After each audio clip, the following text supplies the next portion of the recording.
జకర్యా గ్రంథము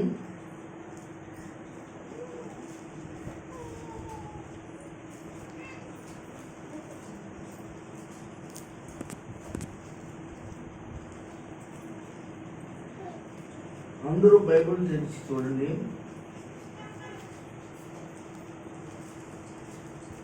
జకర్యా గ్రంథము పెట్టాము. అందరూ ఒకసారి స్తోత్రం చెప్పండి. హల్లెలూయా. ఈరోజు మనం మూలవాక్యాన్ని చదువుకుని కొన్ని మాటలు తొందరగా వినటానికి మనం ఇష్టపడతాం. జకర్యా గ్రంథము 9వ అధ్యాయము. జకర్యా గ్రంథము 9వ అధ్యాయము 9వ వచనం. ఒకరు చక్కగా గట్టిగా చదవండి. సియోను నివాసులారా బహుగా సంతోషించండి. యెరూషలేము నివాసులారా ఉల్లాసముగా ఉండుడి. నీ రాజు నీతిపరుడును రక్షణ గలవాడును దీనుడునై గాడిద పిల్లను ఎక్కి మీ యొద్దకు వచ్చుచున్నాడు. అందరూ కూడా ఆమేన్ చెప్పండి. మీ దగ్గరికి వచ్చుచున్నాడు అంటే ఇక్కడ యేసు ప్రభుల వారు పుట్టక మునుపు, యేసు ప్రభుల వారు జన్మించక ముందు ఆయన ఏం చేస్తాడు, ఏం చేయబోతాడు అనే విషయాలు ముందుగానే రాసి ఉంచాడు. ఆ రాసి ఉంచినట్లు అనేకమైన వాటిలో ఇదొక ప్రవచనం అండి. ఏమని? యేసు ప్రభు నీ రాజు అంటే యేసు ప్రభు రాజు. ఈరోజు మనము గమనించవలసినటువంటి వారిగా మనం ఉండాలి. ఎవరు నిద్రపోకండి. నిద్రపోయే వాళ్ళు ఎవరు ఉంటే కాస్తంత కొద్దిగా బయటికి వెళ్ళి కాస్త నీళ్లు మొక్క మీద చల్లుకుని రండి. నీ రాజు నీతిపరుడును. ఎవరు ఆ రాజు అంటే యేసు ప్రభువే. ఆయన నీతిపరుడు. నీ రాజు నీతిపరుడును రక్షణ గలవాడు.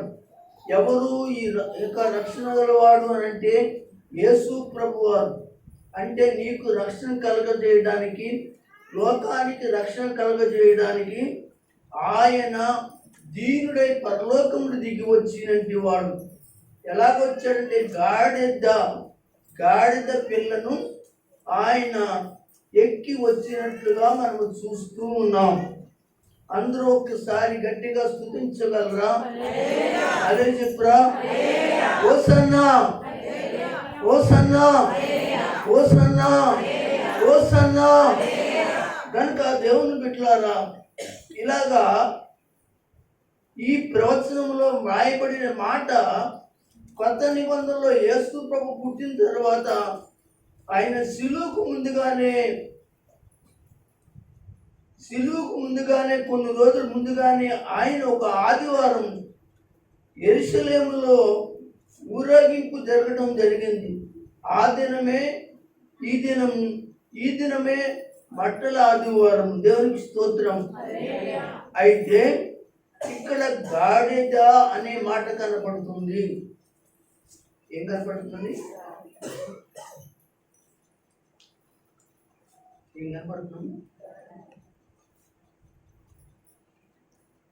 బైబిల్ అందరూ జాగ్రత్త తీసుకుంది. గాడిద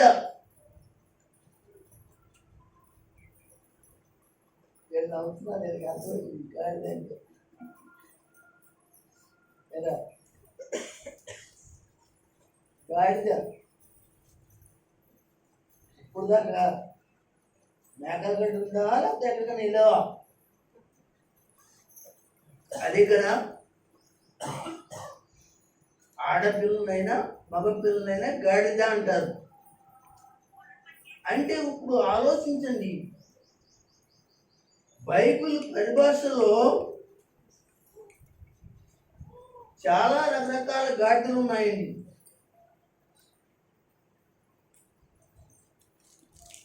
బైబిల్ గ్రంథంలో గాడిదలు అన్నప్పుడు బైబిల్లో మనుషులకు పోల్చినట్లుగా ఆ గాడిదలను మనుషులకు పోల్చినట్లుగా రాయబడి ఉంది.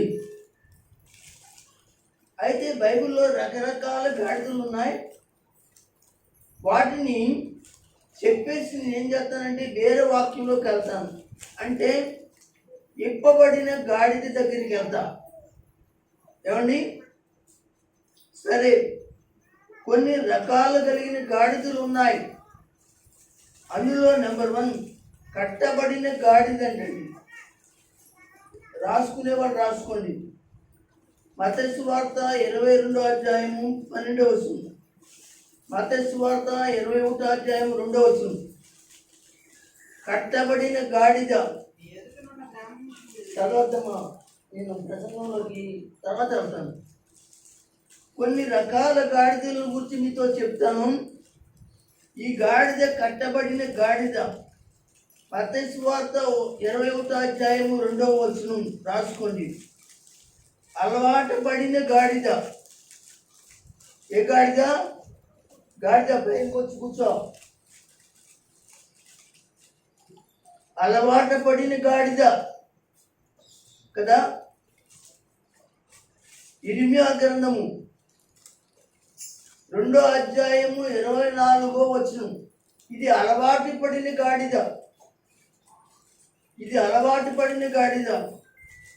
మూడోది ఏంటో తెలుసంటే రెండు దొడ్ల మధ్య, రెండు దొడ్ల మధ్య పండుకున్నటి గాడిద అంటండి.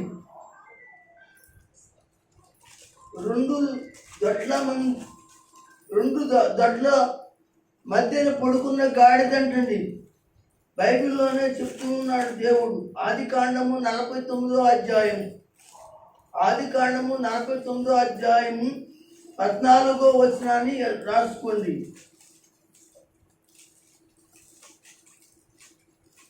నాలుగవ గాడిద ఏంటంటే జ్ఞానము లేని గాడిద. ఏ గాడిద? జ్ఞానము లేని గాడిద. కీర్తన 32:9. కీర్తన 32:9. జ్ఞానము లేని గాడిద 4వ గాడిద. 5వ గాడిద యేసుని మోసిన గాడిద. యేసును మోసిన గాడిద 5వది. మత్తయి సువార్త 21వ అధ్యాయము 7వ వచనం. మత్తయి సువార్త 21వ అధ్యాయము 7వ వచనం. యేసును మోసిన గాడిద. 6వ గాడిద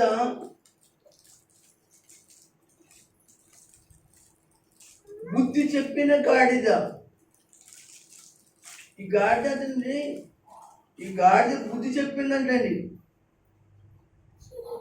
సంఖ్యాకాండంలో ఉంటుందండి. సంఖ్యాకాండము 22వ అధ్యాయం. సంఖ్యాకాండము 22వ అధ్యాయము 28 నుంచి 30 వచనాలలో ఉంటుంది. రాసుకోండి. బుద్ధి చెప్పిన గాడిద.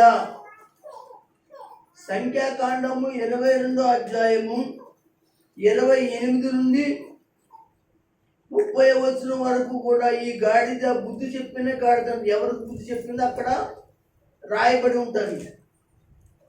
చదువుకోండి. 7వదిగా దేవుని గణపరిచిన గాడిద. దేవుని గణపరిచిన గాడిద. జకర్యా గ్రంథము 9వ అధ్యాయము 9వ వచనం. జకర్యా గ్రంథము 9వ అధ్యాయము 9వ వచనం.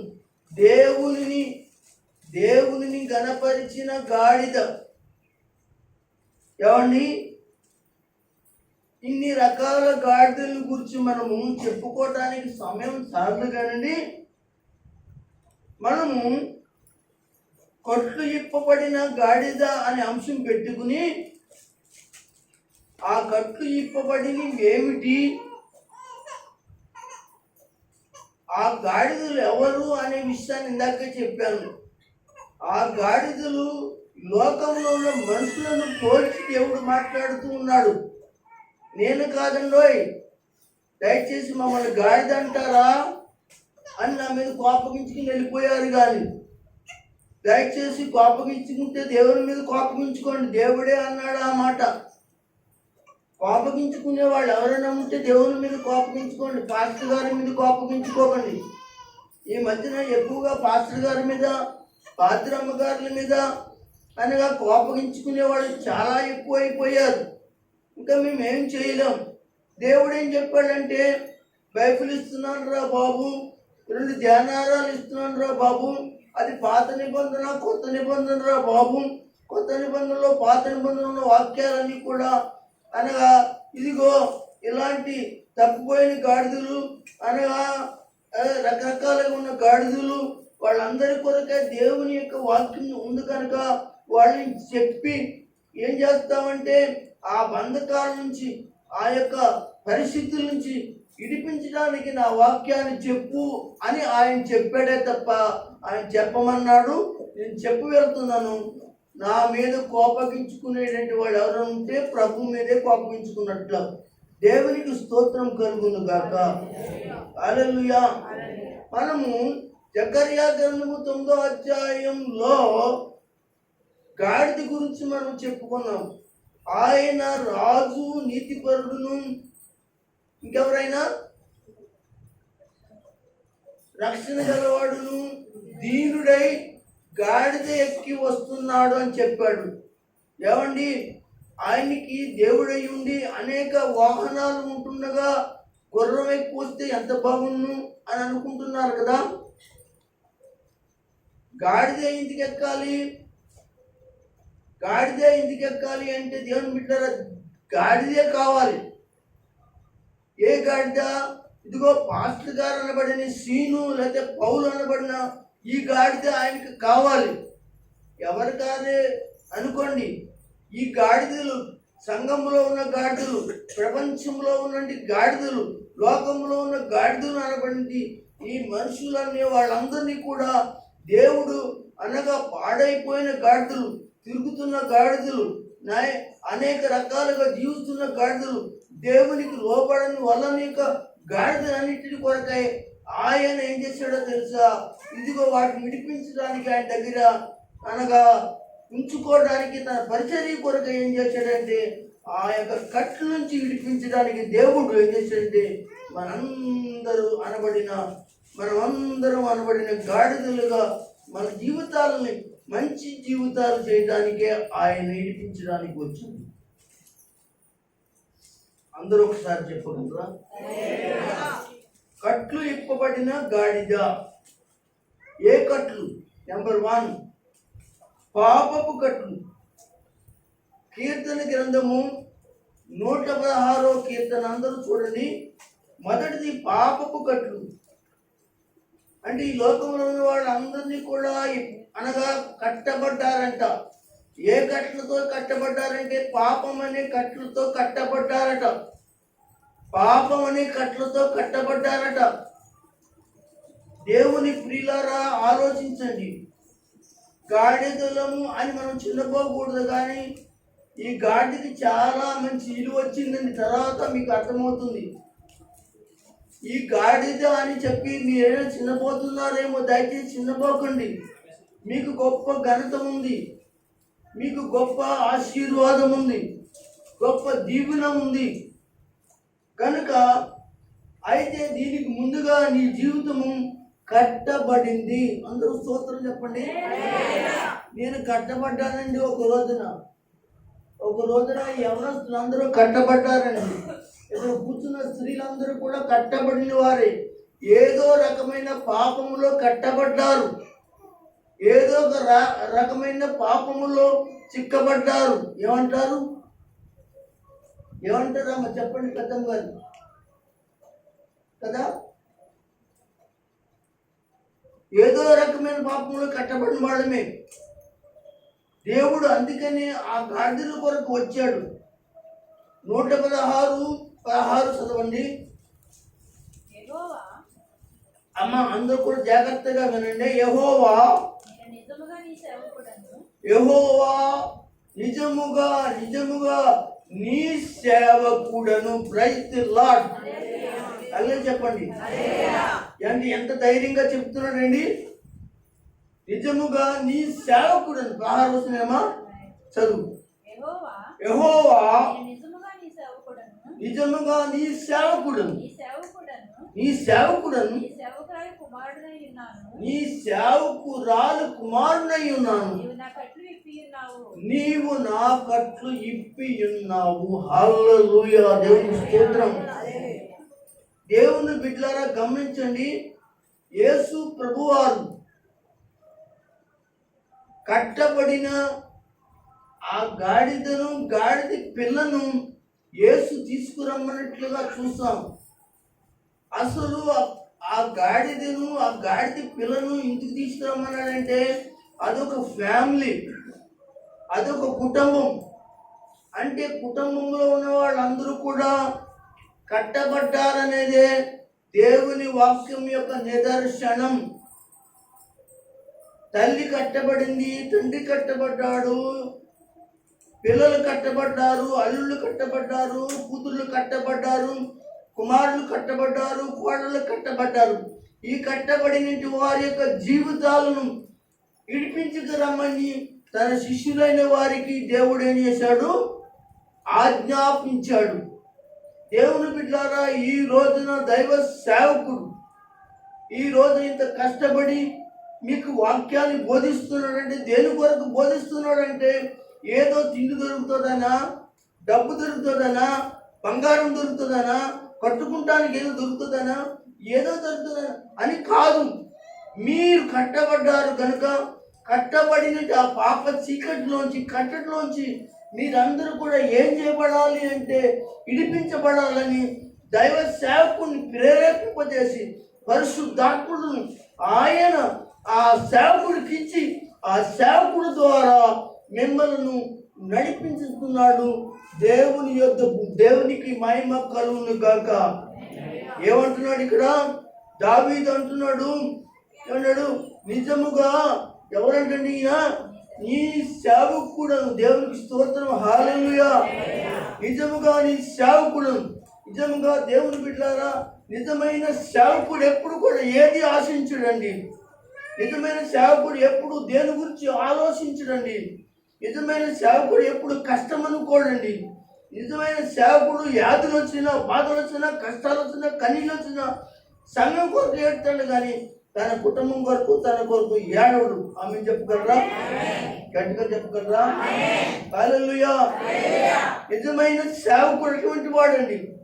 ఈ మధ్యాహ్న కాలం ముందు చెప్తున్నాను దేవుని బిడ్డలారా, ఈ లోకంలో సుఖభోగాల కొరకై అనగా ఆస్తు ఐశ్వర్యాల కొరకై దేనికో కొరకై ఉండేటువంటి సేవకులు ఉన్నారు. వారు నాకన్నా పెద్ద పెద్ద వాక్యాలు చెప్పగలరు, నాకన్నా గొప్ప గొప్ప వాక్యాలు చెప్పగలరు. కానీ వాళ్ళు ఎవరంటే నిజమైన సేవకులు కాదని బైబిల్ మాట్లాడుతుంది. ఎందుకంటే దావీదు అంటున్నాడు కదా, నేను నిజమైన సేవకుడును. ఏ సేవకుడును? నన్ను ఇడిపించమంటున్నాడు, నా కుటుంబాన్ని ఇడిపించమంటున్నాడు. చదవండి ఒకసారి. అవును.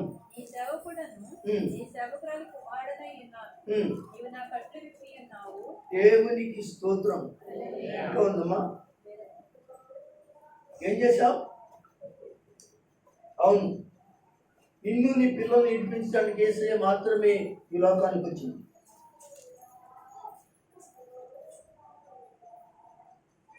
కొన్ని రకాల గాడిదలు చూపించాను కదా, ఆ రకాల గాడిదల్లో వీళ్ళందరూ కూడా ఇడిపించబడటానికే. పాపపు గట్టులో ఉన్నట్టు గాడిద ఇది. రెండోది లూకా రాసిన సువార్త 13వ అధ్యాయం తీయండి. రోగపు కట్లలో ఉందంటండి. ఆ గాడిద ఇడిపించడానికి వచ్చాడటండి. రోగము కలిగినట్టు కట్లలో ఉన్నట్టు వారు, ఆయన రోగంతో మగ్గిపోతున్నవారు, రోగంతో కుసించిపోతున్నవారు, రోగంతో నాశనమే చనిపోతున్న వారిని ఇడిపించడానికి వచ్చినది లోక రక్షకుడు. ఆయన నీతిపరుడు అనగా రాజు అనగా ఆయన దీనుడై గాడిద పిల్ల ఎక్కి వచ్చాడు నీ కొరకు, లోకంలో ఉన్న కొరకు, నీ కుటుంబం కొరకై. లూకా రాసిన సువార్త 13:16 చదవగలరా? ఇదిగో 18 ఏండ్ల నుండి సాతాను బంధించిన అబ్రహాము కుమార్తె అయిన ఈమెను విశ్రాంతి దినమందు ఈ కట్ల నుండి, దేవునికి స్తోత్రం చెప్పండి. ఆమె ఒక ఆవిడ రోగంతో నడి వంగిపోయినాడు ఉందండి, ఎందుకు పూస వంగిపోయిన ఆవిడ ఉందండి, రోగంతో ఉన్న ఆవిడ ఉందండి. ఆవు నిడిపించడానికి దేవుడు ఆయన గాడిద పిల్ల దీనుడై వచ్చాడండి. ఆయన గర్వాంధిగా రాలేదు. ఆయన గర్వాంధిగా వస్తే నేను కూడా ఇడిపించబడలేము. మనమే గర్వాంధులుగా ఉంటాం. దేవుడు సహాయం చేశాక, దేవుడు దీవించాక, దేవుడు ఆశీర్వదించాక, దేవుడు మనకు అన్ని విధాలుగా ఇచ్చేసిన తర్వాత మనము చాలా గర్వాంధులుగా ఎలా ఉంటామంటే ఎవరు లెక్క లేదులే అనేటువంటి జీవితాలు కలిగి మనము ఉండేవారుగా మనం ఉంటాం. కానీ ఆయన దీనుడై ఉన్నాడని దేవుని వాక్యం చదివిస్తుంది. ఆయన దీనుడై ఉన్నాడు కాబట్టి దేవుని బిడ్డలారా, ఈ జీవితం దీనత్వం కలిగిన జీవితం నుంచి విడిపించడానికి ప్రభు వచ్చారు. ఇక్కడ అంటున్నాడు ఏంటంటే రోగపు కట్ల నుండి. మీరు చదువుకోండి 13వ అధ్యాయం తర్వాత. ఒక నడుమొంగిపోయిన ఆవిడ్ని దేవుడు ఏం చేశాడంటే బాగు చేశాడు. దేవునికి స్తోత్రం, హల్లెలూయా. కట్లు ఇప్పబడిన గాడిద మన అంశం, కట్లు ఇప్పబడిన గాడిద. మూడవదిగా ఏమిటంటే మార్కు రాసిన సువార్త 4వ అధ్యాయం రండి. దెయ్యపు కట్లతో ఉన్నంటి వారు, శాతపడిలు, దెయ్యాలు, భూతాలు, పిశాచుల చేత కట్టబడిన వాళ్ళు అండి. మార్కు సువార్త 5వ అధ్యాయం 4వ వచనం చదువుతారా అమ్మా? పలుమార్లు అతని కాళ్లకు చేతులకును సంఖ్యలు చేసి బంధించినా గాని ఆ సంఖ్యలన్నీ కూడా తెంపేసి ఏం చేశాడు? ముక్కలుగా సంఖ్యలన్నీ కూడా ఎరగొట్టేసాడట. ఎంత శక్తి ఉందో చూసారా అతనికి ఉందా, లేకపోతే అతనిలో ఉన్న దెయ్యానికి ఉందా? ఆ దెయ్యానికి ఉంది. దేవునికి స్తోత్రం. కనుక దెయ్యం ఎవరికి పడతారో, దెయ్యం ఎవరైతే ఆవరిస్తారో దేవుని బిడ్డలు, ఆ దెయ్యం ఆ మనిషిని ఏం చేస్తుంది? కృంగ చేస్తుంది, అనగా అనేక రకాలుగా వేదన పెడుతుంది, దేవునికి దూరం చేస్తుంది, పలుమార్లు మరణానికి ఏం చేస్తుందంటే దారి తీస్తుంది దెయ్యం. కనుక ఇలాంటి వారి కొరకై మన యేసు ప్రభువారు దీనుడై అనగా దీనుడై, ఇదిగో రాజై, రక్షణకారుడై ఏం చేశాడో తెలుసంటే, ఇదిగో ఈ లోకానికి ఆయన ఇడిపించడానికి దెయ్యముల చేత అనగా ఇప్పుడు చూస్తే లోకంలో ఉన్న వాళ్ళందరూ కూడా దెయ్యముల చేత బంధించబడిన వారు. అందుకే యేసు ప్రభు దగ్గరికి రావట్లేదు. యేసు ప్రభువుని ఏం చేస్తున్నారంటే వ్యతిరేకిస్తున్నారు. యేసు ప్రభు మీద తిరుగుబాటులు చేస్తున్నారు. అనేక రకాల యొక్క యేసు ప్రభు మీద నిందలేస్తున్నారు. అనేక రకాల యొక్క ఇబ్బందులు పెడుతున్నారు. ఎవరు పెడుతున్నారు, ఎవరు చేస్తున్నారంటే వాళ్ళు కాదు, కానీ వాళ్ళలో ఉన్న చెప్పండి, వాళ్ళలో ఉన్న దెయ్యములు. దేవునికి మహిమ కలిగినట్లుగా స్తోత్రం చెప్పండి. హల్లెలూయా, హల్లెలూయా. దేవుని సంగమ, కట్ల చేత ఇప్పబడిన నీ జీవితం మారుతుందా? ఇంకా మళ్ళీ ఆ కట్లే మళ్ళీ కట్టేసుకుంటున్నావా? మళ్ళీ ఆ కట్లు మరి కట్టుకోవడానికి వెళ్తున్నావా? ఏమండి, చాలా మంది విగ్రహారాధనలోంచి వచ్చేసిన తర్వాత మళ్ళీ అయ్యే కట్టులోకి వెళ్ళిపోతారు. కాళ్ళు కట్టుకుంటారు, చేతి కట్టుకుంటారు, మొల కట్టుకుంటారు. ఏమండి, ఎక్కడెక్కడో కట్టుకుంటారు, మంచాన్ని కట్టుకుంటారు, గుమ్మాన్ని కట్టుకుంటారు, ఈదులో కట్టుకుంటారు, ఆ ఈదులో కట్టుకుంటారు, ఈ ఈదులో కట్టుకుంటారు, అక్కడ కట్టుకుంటారు, అక్కడ నిమ్మకాయ ఉంటుంది, ఇక్కడ ఇదంతా ఏంటో తెలిసింటే మళ్ళీ వాళ్ళకి దెయ్యం పట్టింది అనమాట. ఆ దెయ్యం శాస్త్రం మాత్రము మానరనమాట. అనగా కాళ్ళకు ఎంటుకలు, చేతులకు ఎంటుకలు, లేకపోతే ఎక్కడెక్కడ ఎంటుకలు, అవన్నీ ఎవరు చేస్తారండి? ఎవరు చేస్తారండి? దైవ పిల్లలా? కాదే, దెయ్యం చేస్తుంది ఆ పని. కనుక దయచేసి విడిపించబడి నువ్వు ఆ పని చేయటం మానే. ప్రభు చెప్తున్నాడు, మానే, ఎల్లకక్కడికి వెళ్తున్నాము, జాగ్రత్త. ఎవరైనా చెప్తే కబుక్కుని వెళ్ళి ఏం చేస్తున్నామంటే అనగా విడుదల కొరకు వెళ్తున్నామో కానీ విడుదలకు వెళ్ళవు, కానీ అక్కడ ఇంకా చిక్కించబడి అక్కడి నుంచి రాకుండా పాతాళానికి తొక్కేస్తుంది ఆ దెయ్యం. జాగ్రత్త, జాగ్రత్త. కనుక జాగ్రత్త పడండి. ఈ యొక్క ఇప్పబడిన పరిస్థితుల్లో మీరుంటే ప్రభువుని వెంబడించండి. ఒకవేళ ఇప్పబడని పరిస్థితిలో లేకపోతే ఇప్పబడటానికి యేసు ప్రభు యొక్క పాదాల సన్నిధికి చేరండి. అందరూ ఒకసారి స్తోత్రం చెప్పండి. హల్లెలూయా. 4వదిగా న్యాయాధిపతులు 16 అనగా కట్లతో ఇప్పబడిన గాడిద కనబడుతుంది. అది వ్యభిచారపు కట్లు అంటండి. ఏంటండి? వ్యభిచారపు కట్లు అంటండి. చాలా మంది ఈ లోకంలో మగవారు, ఆడవారు, యవనస్తులు, పిల్లలైన యవనస్తులు ఎక్కడ చూసినా అనగా వ్యభిచారమని కట్టుల్లో కట్టబడిన వారుగా వారు జీవిస్తున్నారు. ఎంత భయంకరమైన విషయం ఏమండి! వాళ్ళ కుటుంబాలు నాశనం అయిపోతున్నా, వాళ్ళ కుటుంబాలు ఊరి మీదకి వస్తున్నా, వాళ్ళ కుటుంబాలు అనగా చచ్చిపోతున్నా, ఎన్నో రకరకాల సమస్యలు వస్తున్నా కానీ వ్యభిచారం అనే ఆ దెయ్యపు మత్తులో పడిపోయి, ఆ దెయ్యపు యొక్క అలవాట్లో పడిపోయి, ఆ వ్యభిచారం యొక్క అనగా ఆలోచనలో పడిపోయి ఆ యొక్క వ్యభిచార జీవితాన్ని జీవించి ఆరోగ్యాలు పాడు చేసుకుంటున్నారు ఆడవాళ్ళు, ఆరోగ్యాలు పాడు చేసుకుంటున్నారు మగవాళ్ళు.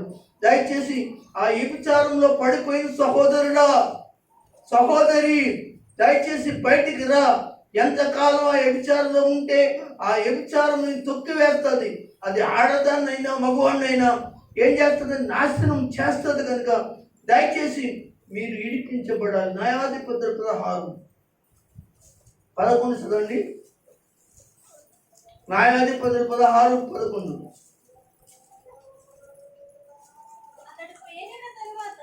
అమ్మ కొంచెం లేకపోతే జాగ్రత్త. అతను పేలిన తర్వాత పనికి పెట్టని కొత్త తాళలో నన్ను బాగుగా బంధించినడలా. అవును, అంటే ఒక నిమిషం ఉండమ్మా. అక్కడ సంసోను గారు చెప్తున్న మాట, తన బలం ఎక్కడుందో, ఒక స్త్రీని మోహించి ఒక స్త్రీతో సంబంధం పెట్టుకుని ఉన్నప్పుడు అతనికి దేవుడు ఇచ్చిన బలాన్ని, రహస్యాన్ని చెప్తున్నట్టు సంగతి. కూర్చోమ్మా, కూర్చోండి. అతడు పేలిన తర్వాత పనికి పెట్టని కొత్త తాళతో నన్ను బాగుగా బంధించినడలా నేను బలహీనుడనై సామాన్య మనుషులలో ఒకరిని వలె అవుదునని ఆమెతో చెప్పాను. అంతగా దెలీలా పేదపడిన కొత్త తాళను తీసుకొని వాటితో అతని బంధించి సంస్థలో ఫిలిష్తీయుల మీ మీద పడుచున్నారని అతనితో అనెను. సరిపోతుంది. ఇక్కడ రాయబడిన మాటలు చూసినప్పుడు తర్వాత పదే పదే పదే పదే ఇసుకిచ్చేస్తుందండి. శివరాత్రి రహస్యం చెప్పేస్తాడండి. ఇలాగ తాళ్ళతో బంధించిన అనగా జుట్టు కట్టిన ఏం చేసిన శివరాత్రికి నన్ను గుండు కొరిగేస్తే, ఎంటుకలన్నీ కూడా తీసేస్తే నాలో ఉన్నటి బలము, శక్తి అంతా కూడా వెళ్ళిపోతుందని రహస్యాన్ని చెప్తాడు. అంటే దేవుని బిడ్డలారా ఆలోచించండి. సంసోను తన యొక్క జీవితం యొక్క అధోగత పాలు ఏమైపోయిందంటే, దేవుడిచ్చినట్టు ఆ యొక్క మంచి జీవితాన్ని, కృపగల జీవితాన్ని ఏం చేసుకున్నాడంటే పాడు చేసుకున్నాడు వ్యభిచారం వల్ల. ఈ రోజున యవనుడా, నీ యవన కాలములో నుండి యవనాన్ని పాడు చేసుకుంటున్నావేమో. యవనస్తురాలా, దయచేసి నీ యవనమును పాడు చేసుకుంటున్నావేమో. జాగ్రత్త. బయట అలవాట్లకి దూరంగా ఉండు, బయట పరిస్థితులకు దూరంగా ఉండు.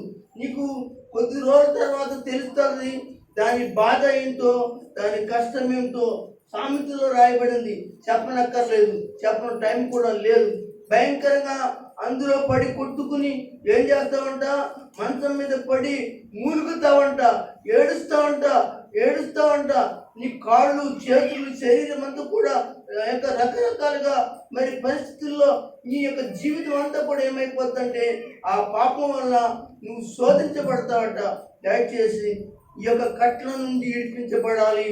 యవనస్తు పిల్లలు ఎవరైతే ఉన్నారో, యవనస్తులు ఆడపిల్లలైనా మగ పిల్లలైనా, అలాగే పెళ్ళైన వాళ్ళైనా పెళ్ళి కాని వాళ్ళైనా ఎవరైనా కానీ ఈ వ్యభిచార సంబంధమైన కట్ల నుంచి బయటికి రావాలని, ఈ కట్టబడిన గాడిద వలె నువ్వు బయటికి రావాలని ప్రభు చెప్తున్నాడు. ఆ కట్టబడిన గాడిదని యేసు ప్రభు ఎలాగైతే తీసుకుని వచ్చాడో నిన్ను కూడా అలాగే బయటికి తీసుకురావాలని ఆలోచన చేస్తూ ఉన్నాడు. దేవుని స్తోత్రం. మరి యొక్క మాట చదువుకుందాం. బైబిల్ గ్రంథంలోనే మార్కు రాసిన సువార్త 11వ అధ్యాయం చదవండి. బానిసత్వములో కట్టబడినటి వ్యక్తి, బానిసత్వములో కట్టబడినటి వాడు. వాక్యం చెప్తుంది 11వ అధ్యాయము మార్కు సువార్త 2వ వచనం. మీ ఎదుటనున్న గ్రామమునకు వెళ్ళుడి, అందులోనే ప్రవేశింపగానే చూడండి, బానిసత్వములో కట్టబడి ఉన్న గాడిద పిల్లయు ఉంది. ఆ బానిసత్వమని అనగా మిమ్మల్ని ఇడిపించడానికి, వాడిని స్వతంత్రులుగా చేయడానికి నా దగ్గరికి తీసుకురండి, నేను స్వతంత్రులుగా చేయగలను, వాళ్ళ యొక్క బానిసత్వం నుంచి విడుదల చేస్తాను అని పంపించిన విషయం కనబడుతుంది. అందరూ స్తోత్రం చెప్పండి, హల్లెలూయా చెప్పండి, హల్లెలూయా చెప్పండి. ఇన్నపములు ఇన్నువాడా కన్నీరు తుడుచువాడా,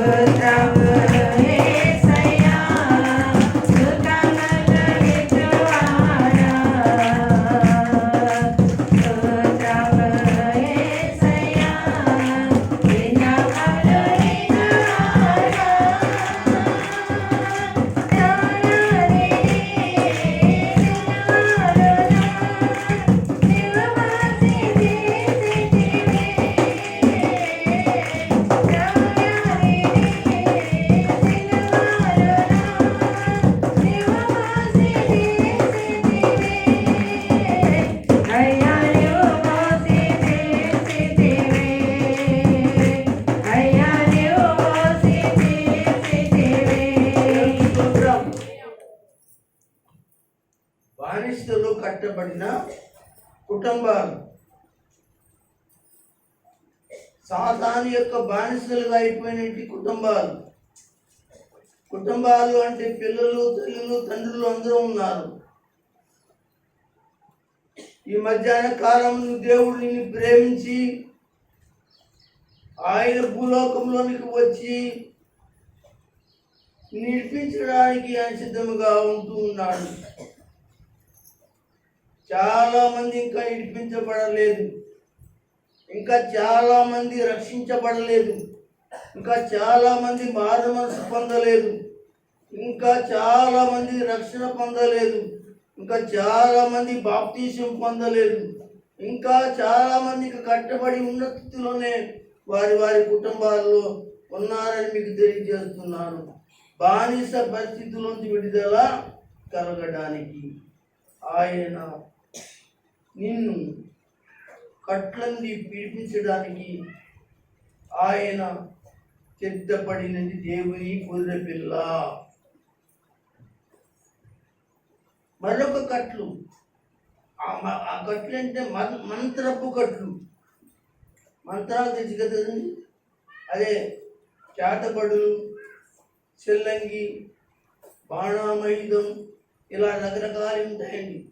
ఇవన్నీ కూడా ఏం చెప్తారంటే అనగా వాటితో కట్టేసుకుంటారు, వాళ్ళు వసూలు చేసుకుంటూ ఉంటారు, రకరకాలుగా చేస్తూ ఉంటారు. అలాంటి వాటి నుంచి కూడా విడిపించడానికి యేసు ప్రభు వచ్చాడు. కావాల్సి మీకా గ్రంథము, యెషయా గ్రంథం కూడా చూడండి, 2 గ్రంథాలు చదువుతాము. మీకా గ్రంథము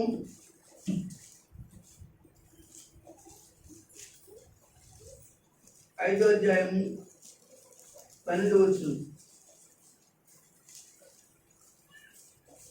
మేఘములను చూచి, అమ్మా ఏం చూసి? మేఘములను చూచి. మేఘములు అంటే ఆకాశం మేఘాలు కాదు. అదే వీళ్ళు చూస్తారు జాతకాలు, మేఘ జాతకాలు, చేయి జాతకాలు, ముఖం జాతకాలు, కాళ్ళు జాతకాలు, రేఖ జాతకాలు అంటారు కదా, అందులో మేఘ జాతకం అనమాట.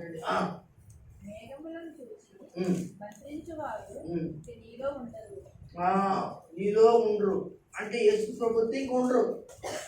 యెషయా 57:3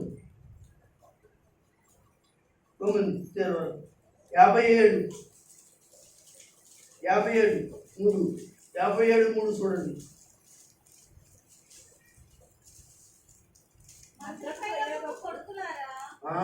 చూడండి ఎంత మంచి మాట అండి. మన ఎలా పిలుస్తున్నాడండి దేవుడు? మంత్ర కొడుకులారా, కూతురులారా, మంత్రపు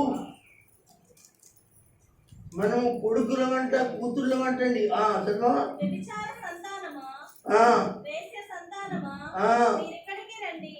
ఇక్కడికి రండి, నేను ఇడిపిస్తాను.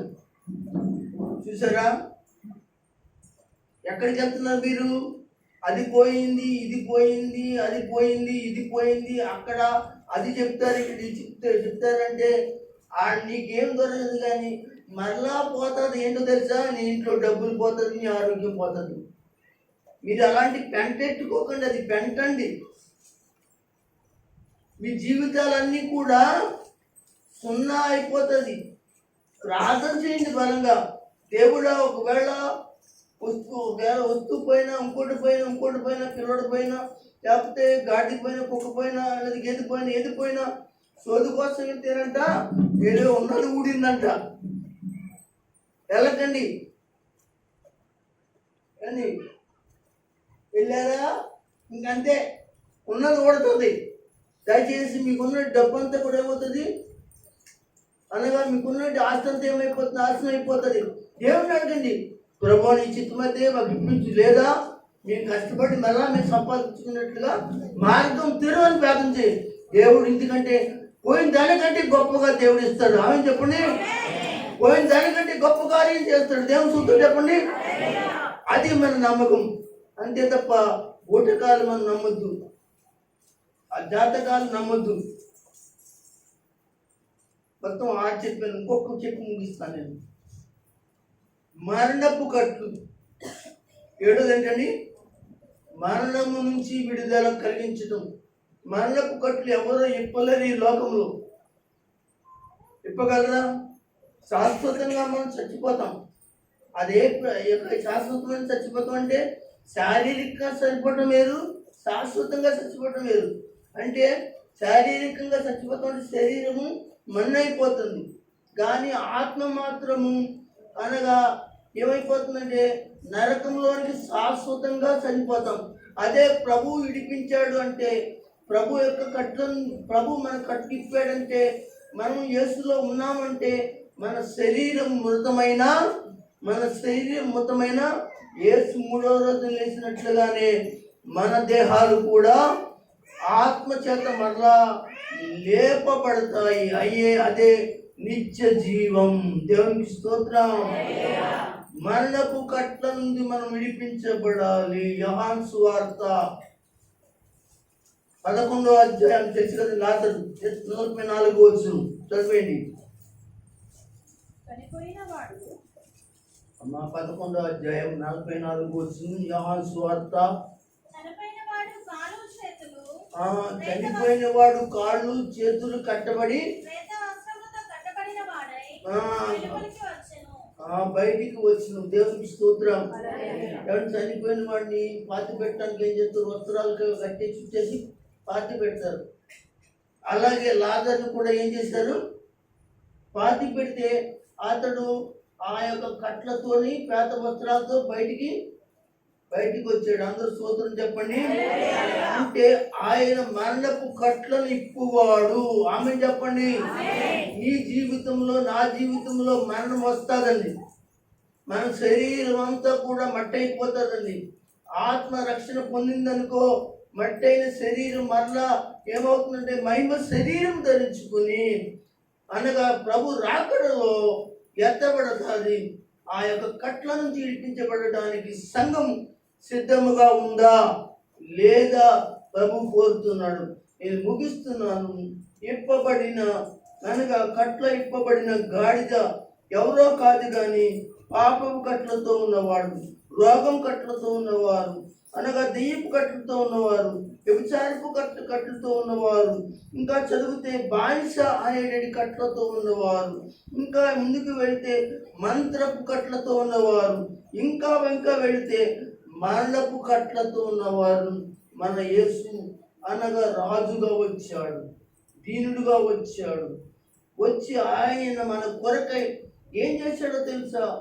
ఇదిగో మనం రక్షించడం కొరకై ఆయన గొప్ప త్యాగం చేశాడు.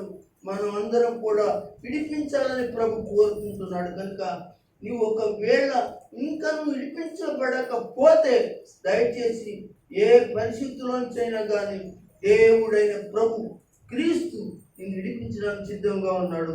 దేవుడు ఈ మాటలు మన వినుకుడిలో ప్రభు దీవించును కాక. గట్టిగా స్తోత్రం చెప్పండి. మరోసారి చెప్పండి.